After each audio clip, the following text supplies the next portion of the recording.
Hello, I'm Hollis Turnbow and I'm going to talk to you about quilting. This series that I'll be doing is all about quilting. Thinking about a title and the direction that we might go, I remembered those last three words that you find in a lot of quilt books or patterns, in which they give very specific instructions how to make the quilt, but then the last three words are quilt as desired. That's what we're going to do from start to finish, with a great deal of emphasis on the quilting design, because after all, it isn't a quilt until it's quilted. So stay tuned, stay with us to learn all about quilt as desired.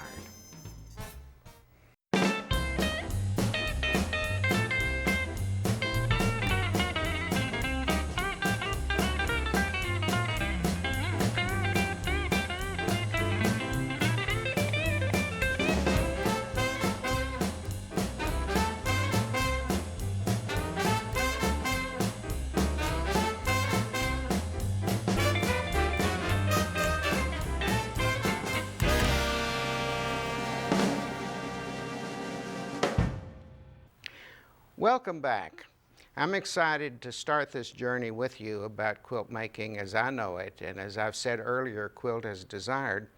But before I get into that particular part of it, I want to walk through you the quilting styles, or the styles of the quilting patterns that we recognize and that we do.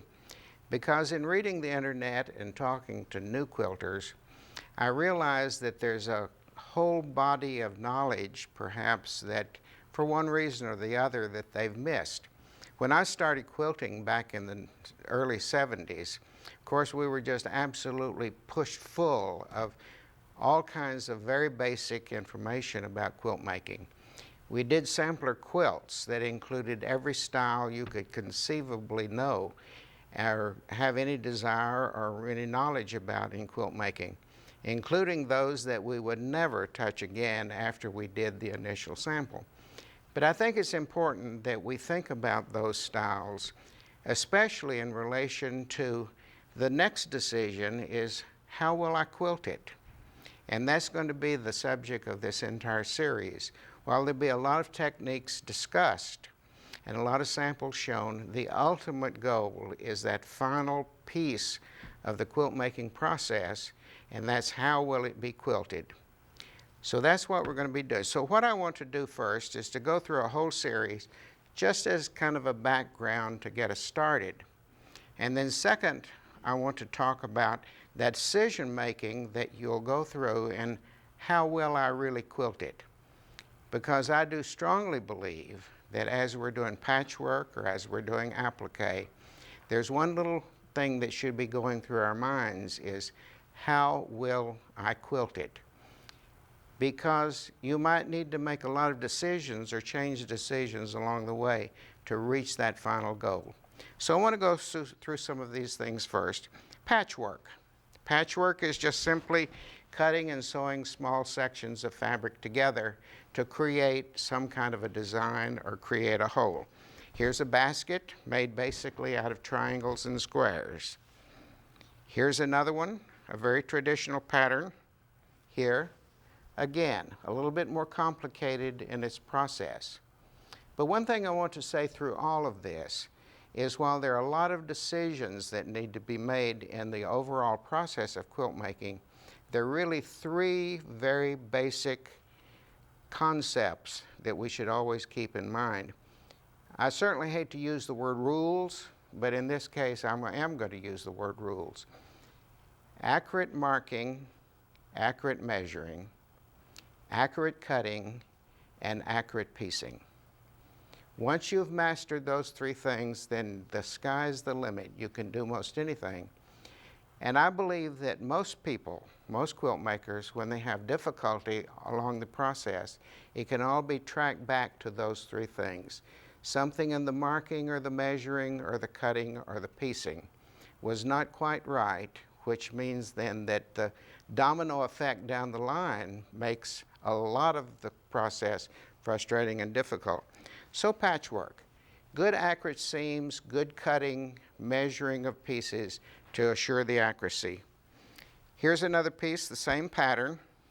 however done in a little bit different colors. So again, colors your choice. Here's a quilt block that contains both patchwork and applique. You see the patchwork here in the triangle basket, and then the basket top or handle would be appliqued.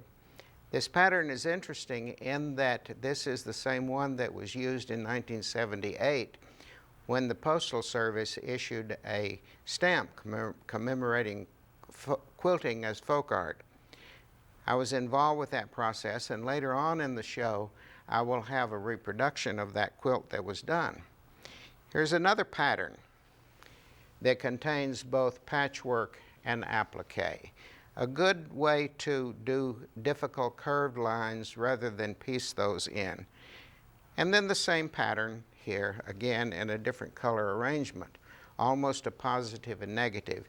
So these are different techniques that you can use in creating the same look in the block. And then a very traditional 16 patch, 4 squares one way, 4 squares the other way. But on this one, I've quilted in each individual section. Just a very simple quilting pattern that gives dimension and effect to it. And we'll be talking more about those decisions a little bit later on. Now, the second major type of quilting that we find is applique. Here's an example of a small piece that I have just simply started. I drew the design on muslin first and then just put one small piece so that you could see the progression. And here's the full applique of the basket. Applique is a technique of cutting out squares or cutting out designs and applying it to the background fabric. So it's a dimensional style. Applique coming from the French word meaning to lay on. So this is either machine stitched down, the edges are hand done. And then a very distinctive style in applique is what is referred to as Hawaiian applique. Started with, it is said, with the missionaries who went to Hawaii back in the 1800s. Usually one large piece of fabric stitched down and then quilted in a very distinctive way in an echo style around that. So another style, usually these types of quilts contain just one large major focus block in the center of the quilt with other motifs around, but just straight quilting, not really decorative quilting around them. Then another style of quilting, which is popular in some parts of the country, and certainly with hand quilters, is what we call white on white, or white work quilting. And that's when you just use the quilting design as the focal point or as the design. Usually done on solid color fabric. The distinction about this is it's done on one piece of fabric, or pieces of fabric that's sewn together to appear to be one piece of fabric. So here's an example of white on white. I happen to have a small crib quilt that was also done in the same technique. Very, very distinctive, really quite elegant, but very simple. Crib quilt might have been a christening quilt at the time.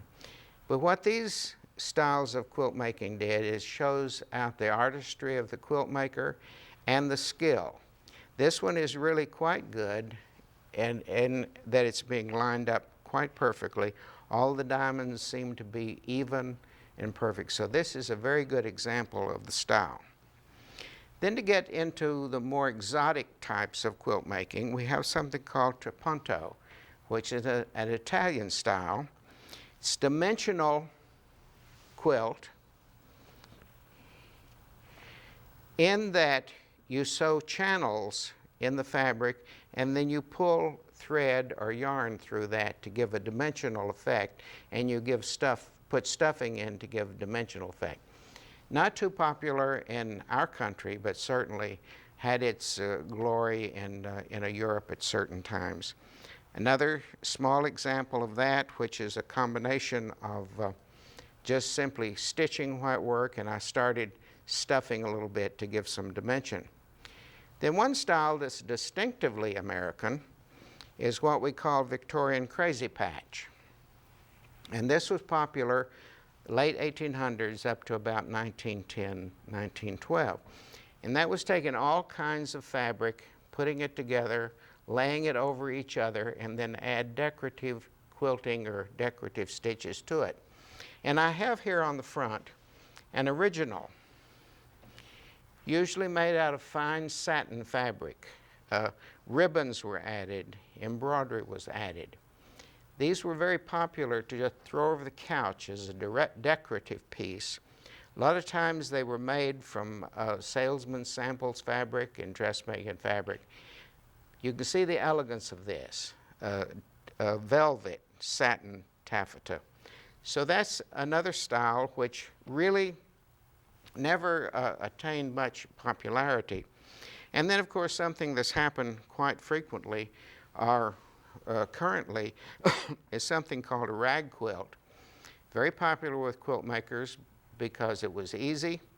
You put layers of a fabric together that frays very well, sew them together.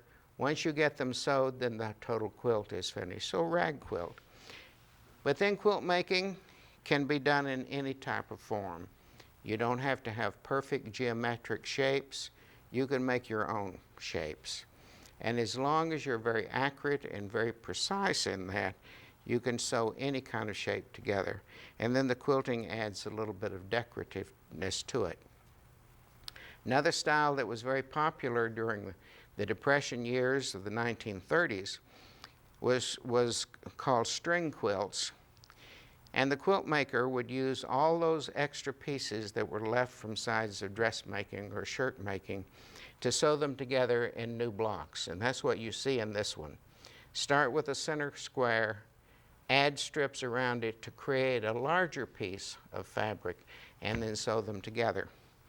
It's interesting that within the last year, styles of quilt making like this is becoming popular again. And I think it's because of the increase in prices of our fabric. We have a stash of fabric in the closet, not enough to make a large quilt, but certainly you can sew them together, make new fabric, cut that out, make new quilts with it. And also a lot of charity work being done with quilts of this style. So this walks you through the styles of quilt making. I hope that I've covered this. I've given you a little bit of inspiration and you've seen an idea that you might pick up and do. Lots of information on the internet. There are all kinds of tutorials out there that you can go for any specific style that you might be looking for. So with this as a background, when I come back, I'll talk about then that next decision that you may need to make, and that's how do you quilt it? What decisions do I make when I'm selecting the quilting designs? What problems might I have? Just that next process in it. All part of our journey on those three words, quilt as you go. Or, as I should say, quilt as desired.